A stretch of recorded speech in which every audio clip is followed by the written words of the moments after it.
हमारे जो advocate general हैं वो ये रिक्वेस्ट करेंगे कि इस पर न्यायालय अंतिम सुनवाई करे। हमारी ओर से माननीय मुख्यमंत्री जी ने ये तय किया है कि जो हमारे भारत के बड़े अधिवक्ता हैं, चाहे वो रविशंकर जी हों, चाहे तुषार मेहता जी हों, ऐसे बड़े अधिवक्ताओं को भी हम पिछड़ा वर्ग आरक्षण के समर्थन में उच्च न्यायालय में लेकर आएंगे। जी मीडिया संवाददाता प्रमोद शर्मा जुड़ गए हमारे साथ इस खबर पर और जानकारी के लिए। प्रमोद, हाई लेवल बैठक हुई, 3 घंटे चली और बड़े फैसले लिए गए। दिव्यांश, देखिए महत्वपूर्ण बैठक थी। 3 घंटे से ज्यादा मंत्रालय में बैठक हुई। ओबीसी वर्ग से आने वाले तमाम मंत्री थे, मुख्यमंत्री थे, इसके साथ साथ मध्य प्रदेश सरकार के महाधिवक्ता थे और कई सीनियर एडवोकेट भी थे।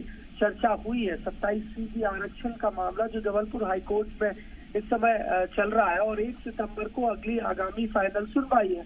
देखिए, उसको लेकर सरकार ने तमाम जो कानूनी तैयारी है और जो कानूनी सलाहकार है उनसे चर्चा की है और फैसला ये लिया है कि देश के जाने माने बड़े वकील रविशंकर प्रसाद और तुषार मेहता और एडवोकेट जनरल ओबीसी आरक्षण को लेकर कोर्ट में सरकार का पक्ष रखेंगे।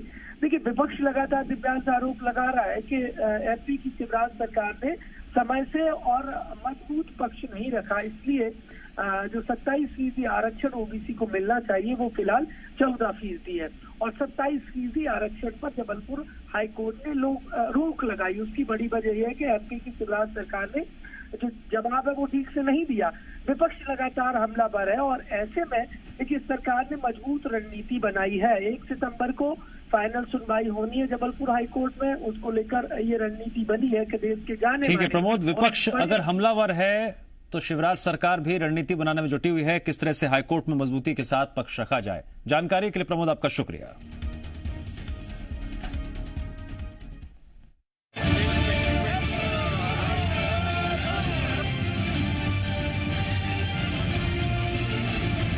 देश की सियासत का फोकस इन दिनों ओबीसी वर्ग पर है। दिल्ली से लेकर मध्य प्रदेश तक इस बड़े वोट बैंक को साधने की कोशिश हो रही है। एक तरफ जहां मोदी सरकार ने संसद में ओबीसी आरक्षण संशोधन बिल पास करा के बड़ा दांव चला और राज्यों को पिछड़ी जातियों की लिस्ट तैयार करने का अधिकार देने का रास्ता साफ कर दिया, तो वहीं शिवराज सरकार भी एक्टिव मोड में है। खुद सीएम शिवराज सिंह ने मोर्चा संभाल रखा है। इसी कड़ी में मंत्रालय में एक हाई लेवल बैठक हुई। सीएम ने ओबीसी वर्ग के मंत्रियों, विधायकों, महाअधिवक्ता और वकीलों के बड़े पैनल के साथ मंथन किया। चुनौती एक नहीं 2 है। पहली ये, कैसे ओबीसी आरक्षण का कोटा 14 से बढ़ाकर 27% करने पर हाई कोर्ट में सरकार का मजबूत पक्ष रखा जाए। तो दूसरी चुनौती ये, केंद्र में नया कानून बनने के बाद प्रदेश में किन जातियों को ओबीसी की लिस्ट में डालकर आरक्षण का फायदा दिया जाए। देखिए, कांग्रेस पिछड़े वर्ग आरक्षण के नाम पर पाखंड कर रही है। 8 मार्च 2019 को तत्कालीन सरकार के द्वारा किए गए फैसले के विरुद्ध में 10 मार्च 2019 को याचिका लगी, जिसके विरोध में कमलनाथ सरकार ने अपना वकील ने खड़ा नहीं किया। 10 मार्च से 19 मार्च तक कमलनाथ षड्यंत्र के तहत सोते रहे ताकि पिछड़े वर्ग को 27% आरक्षण नहीं मिल पाए। हमारी पार्टी और सरकार इस वर्ग को न्याय दिलाने के लिए प्रतिबद्ध है, उत्थान करने के लिए पर्याप्त चिंता कर रही है। सरकार एक्शन प्लान तैयार करने में जुटी है तो कांग्रेस भी सदन से लेकर सड़क तक लड़ाई लड़ने की बात कर रही है। निशाने पर सरकार की मंशा है और आरोप विधानसभा में चर्चा से भागने का। देखिए, भारतीय जनता पार्टी की नीयत साफ विधानसभा में देखने को मिली जब उन्होंने इस मुद्दे पर चर्चा करना ही स्वीकार नहीं करा। ये कहते हैं कि कांग्रेस ने 19 तारीख को अपना एडवोकेट जनरल वहाँ नहीं खड़ा करा। शायद ये भूल गए कि उस समय हमारे वो 22 एमएलओ को लेकर बेंगलोर में जिस तरह से गतिविधियां कर रहे थे, उस समय कौन सी सरकार किन बातों पे ध्यान देती।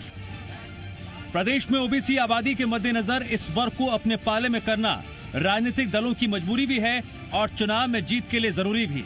यही वजह है कि बीजेपी हो या कांग्रेस, दोनों ही दल खुद को पिछड़े वर्ग का हितैषी साबित करने की हर मुमकिन जुगत में लगे हैं। लेकिन सवाल ये है, किसकी रणनीति काम आएगी और किसका दांव सटीक साबित होगा। ब्यूरो रिपोर्ट, जी मीडिया। टोक्यो में तिरंगा लहराकर लौटे भारतीय हॉकी टीम के खिलाड़ी।